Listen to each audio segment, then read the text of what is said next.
to you a little bit about Islam from a woman's point of view. Why do I practice Islam? Yes, it's a religion. Yes, it's taught to me from a young age.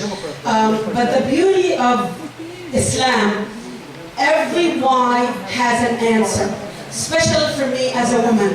When it is made mandatory on me, for example, to cover, why do I have to cover? You know, as a woman that grew up in America, I'm very curious, like many of you.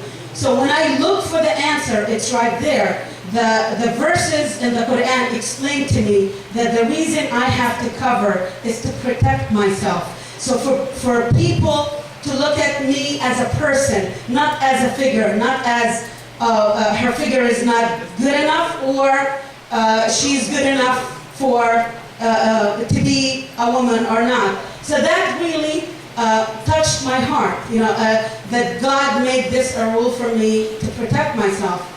And I accepted it. It also like the 5 pillars of Islam. For example, why do I have to pray 5 times a day? Why do I have to fast? Why do I have to give charity? And it has all the explanations for it. The 5 pillars of Islam begin with, the first one is to believe in the oneness of God, which many different branches of Christianity also have the same belief. That in itself gives me a relaxation, that one superpower that will guide us, will protect us. So it makes me feel better as a person. 5 prayers a day. The 5 prayers a day not only cleanses my heart, not only it attaches me to my Creator and have gratitude, because by praying, I am being grateful to God for every single thing He has given me and blessed me with.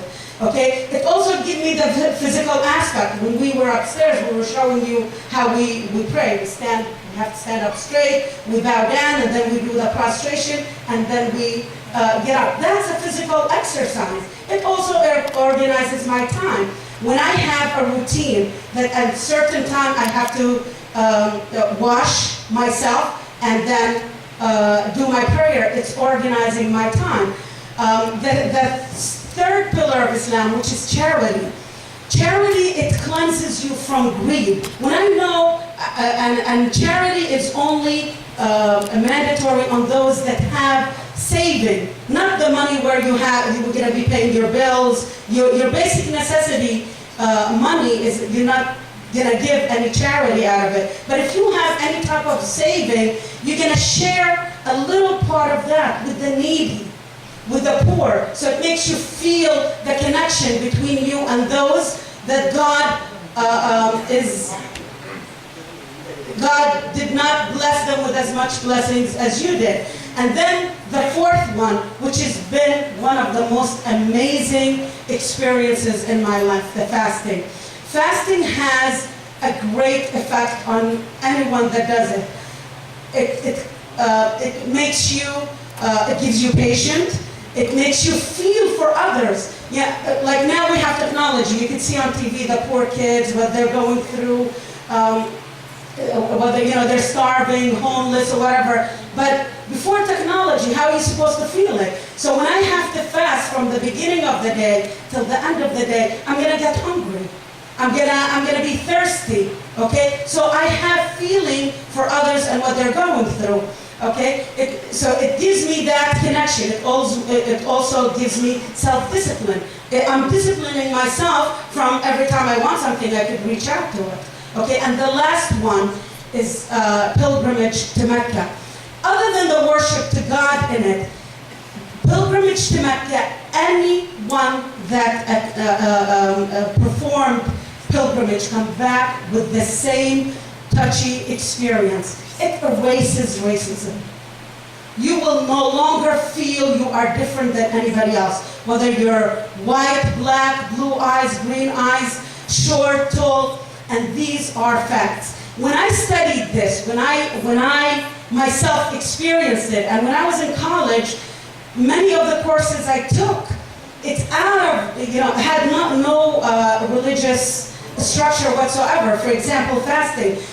In nutrition class, it was recommended that a person should fast at least 3 days out of the month to cleanse your digestive system, to relax it. So the more I read about it scientifically, the more I learned it scientifically, it made a lot of sense for me why this Islamic structure is there. I don't want to delay it from the food, I know that. I just wanted to summarize to you why I love being a Muslim. The organization, the simplicity, and the balance of it. And the number one thing is I am judged by God. It's nobody's business to judge me, and it's not my business to judge anyone else.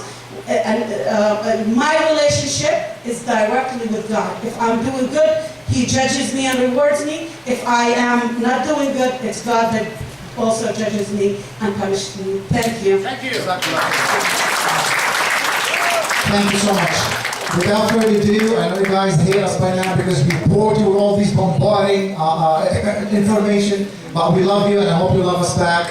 We have some brochures on the table on the way out.